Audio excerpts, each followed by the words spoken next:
Côté de Lens, il faut aussi préciser que les Auxerrois qui étaient dans le Nord ce soir sont en forme. On les a vus plusieurs fois il y a quelques jours en intertoto et ça se passe bien. On va voir donc du côté des Lensois avec cette équipe qui a fière allure comment les choses se sont passées. Des Lensois qui ont promis d'enflammer Bollaert. C'est Jean-Charles Sabatier. Fiers de leur nouvelle équipe, les supporters lensois l'étaient d'autant plus que cette saison débute dans un stade Bollaert flambant neuf. Parmi les joueurs lensois attendus avec impatience, il y avait Stéphane Ziani, arrivé en provenance de Bordeaux, et bien sûr Anton Drobniak, auteur de 18 buts avec Bastia l'an dernier. Une rencontre Lens-Auxerre placée sous le signe des buteurs d'ailleurs, puisque du côté des Bourguignons, on retrouve Stéphane Guivarch, meilleur réalisateur la saison dernière grâce aux 22 buts inscrits avec Rennes. Et ce match débute d'entrée avec la Furia lensoise, 4e minute.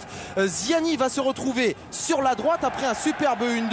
Regardez le centre pour la tête d'Anton Drobniak qui passe de peu à côté de la cage, gardé aujourd'hui par Fabien Cole en l'absence de Lionel Charbonnier qui est blessé. Quelques secondes plus tard, ce sont encore et toujours les Lensois qui sont en attaque avec la déviation de la tête de Drobniak pour la reprise superbe du gauche. Elle est signée Philippe Brunel qui pour la première fois dans ses carrières débutait un championnat de France sous les couleurs lensoises. 13e minute, les hommes de Daniel Leclerc font encore et toujours le forcing. Il y a une faute de Marley, première frappe de Sankaré, la tête de Sankaré à l'arrivée. Il y a le malheureux Sylvestre qui marque contre son camp. Aboubacar Sankaré, qui n'est que stagiaire au sein du Racing Club de Lens, peut fêter dignement ses débuts dans le championnat de France. Daniel Leclerc avait décidé de lui faire confiance, il a eu raison. Sylvestre, lui, est bien malheureux. Il permet à Lens de mener 1-0.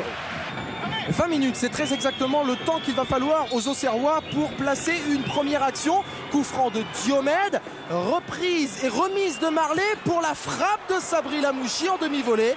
Cette demi-volée qui passe de très peu à côté de la cage de Guillaume Varmuse. 4 minutes plus tard, les Lensois reprennent la direction des opérations avec une accélération d'Anton Drobniak qui passe Sylvestre. Centre de Drobniak, il a vu arriver de manière superbe Stéphane Ziani. Et le Racing Club de Lens concrétise sa très grande domination par un avantage de 2 buts après 25 minutes de jeu seulement.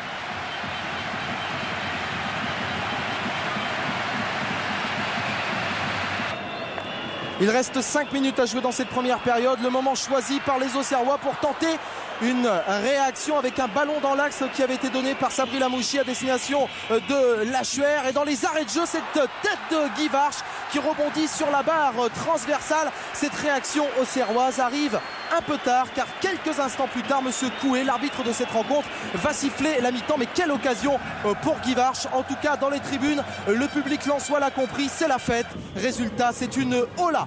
Et dès le début de la deuxième période, eh bien, les Lensois repartent vers l'avant avec une combinaison entre Drobniak et Smisser qui va se débarrasser de 2 joueurs et frapper directement sur Fabien Cole qui là sur cette action a été particulièrement bien inspiré.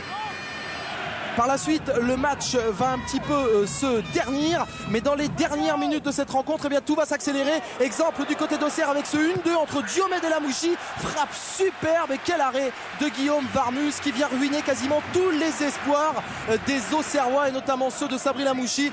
Tous les espoirs sont ruinés et pour cause puisqu'à 1 minute de la fin sur ce coup franc de Brunel, il y a une tête plongeante signée Tony Vérel. 3-0, ce sera le score final ce soir du côté lensois. La symbiose aura été totale. Voilà pour ces 3 buts dans le Nord ce soir.